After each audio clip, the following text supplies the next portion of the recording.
If implemented successfully, the Great Reset will undeniably and deliberately have extreme and possibly dire repercussions for every single one of your constituents. Ignorance, Senator, is no excuse. Already, the Great Reset is being widely advertised on posters and in ads across the UK and Europe, and no doubt will be here before too long. "You'll own nothing and you'll be happy" is just one of their marketing slogans. I'm sure there are plenty of Tasmanians, Jackie, who might beg to differ with that proposition.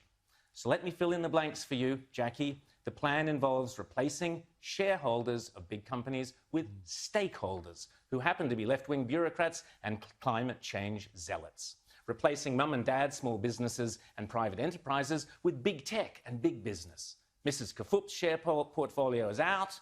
Greta Thunberg's zero emissions are in. Democracy and free enterprise go out the window. Totalitarian government control slides in through the back door. But remember, it's not only a great reset, it's a great deception.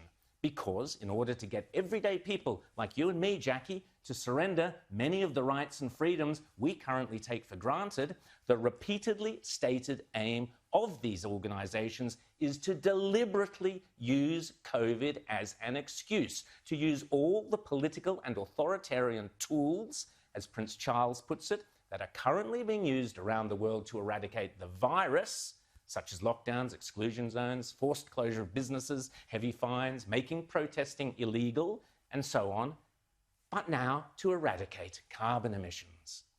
Those behind this scheme are adamant that there can be and never will be a return to normal, that life will never again be what it was prior to COVID. That is why they constantly talk about the new normal. But remember, Jackie, this is not me saying this, lurking in the darkest corners of Sky News After Dark.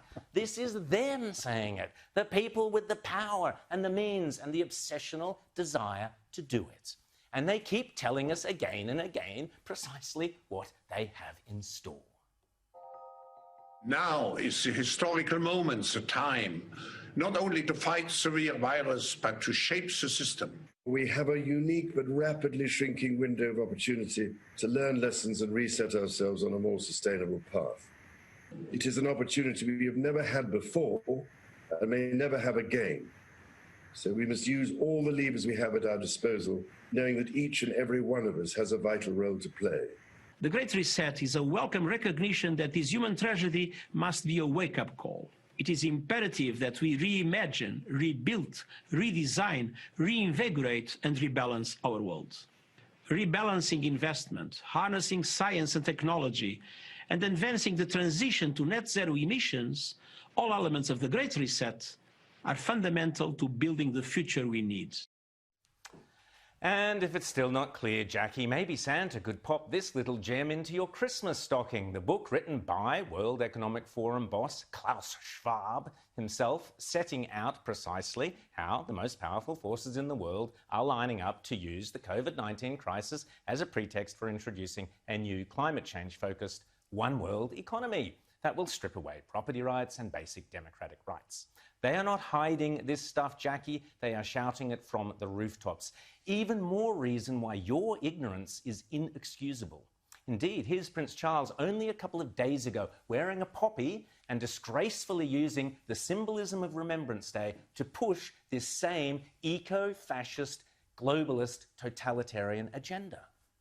With the urgency required, I hope, ladies and gentlemen, you will join me to drive a new Marshall-like plan for nature, people and planet, led by the private sector, to align our collective efforts and resources for the highest possible impact. We need a shift in our economic model that places nature and the world's transition to net zero at the heart of how we operate, prioritizing the pursuit of sustainable, inclusive growth in the decades to come. There is hope that we can transform the situation, but I'm afraid we are literally at the last hour, and there is real urgency for action. Literally at the last hour, a bit of hyperbole.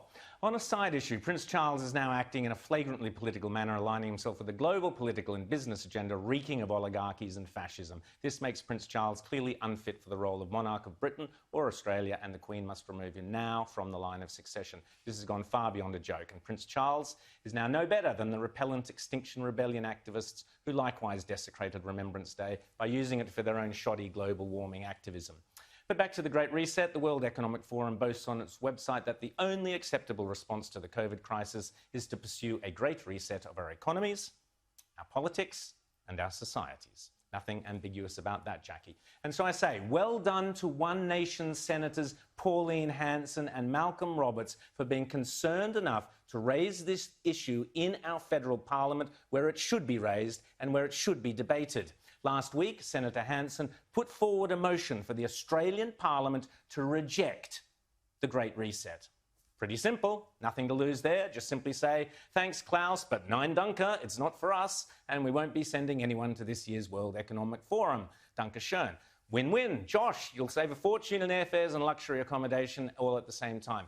Yet, despite the abhorrence of the Great Reset agenda, every single member of Parliament, federal Parliament, from the Liberals to the Nationals to the Greens, voted against Pauline's proposal. Shame on every single parliamentarian, from the Prime Minister to Jackie Lambie, for either being too lazy or too ignorant to understand this proposed assault on our democratic way of life, or worse, for giving it the nod. Shame on you all. You are unworthy of the trust put in you by the freedom-loving people of this country.